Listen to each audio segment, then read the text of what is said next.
So you're absolutely right about that, because there's always going to be cons to whatever route you go. There's going to be pros to whatever route you go. So I always say, when you're doing something, make sure you understand the ins and outs, so that when you factor in what's next, it's complementing what you already did. So a great example about when we talk about bulking season or just getting stronger in general. For me, before I go into the dumbbells, before I go into the cable activity, I'm focusing on getting very strong with the machine, so I can start building some of the natural mechanics, so that when I go up with the dumbbells, I don't have to worry about trying to recruit other areas, because that month or 2 months that I was doing machines, it allowed me to build phenomenal technique.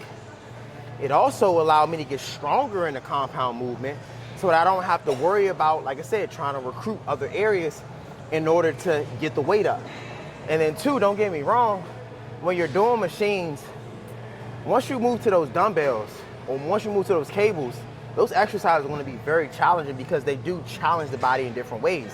Like I said, with machines, you don't have to worry about a lot of stability work or anything to that nature, because the seating and all that other stuff focuses on that for you. So when you go to the dumbbells, man, once you put 100-pound dumbbells up, or when you hit barbells, and you gotta have that core strength and that core stability, and have those secondary muscles strong outside of the muscles the primary muscles that you're trying to recruit.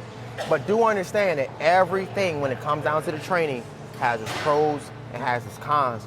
You just need to make sure what you're doing is going to be beneficial to what you got to do next too. That's very important to understand.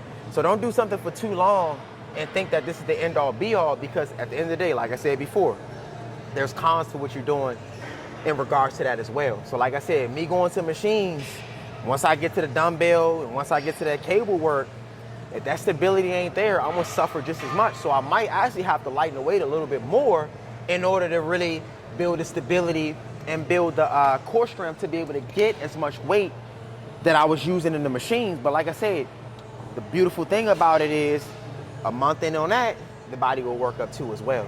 So that's neither here nor there. Let's get this setting.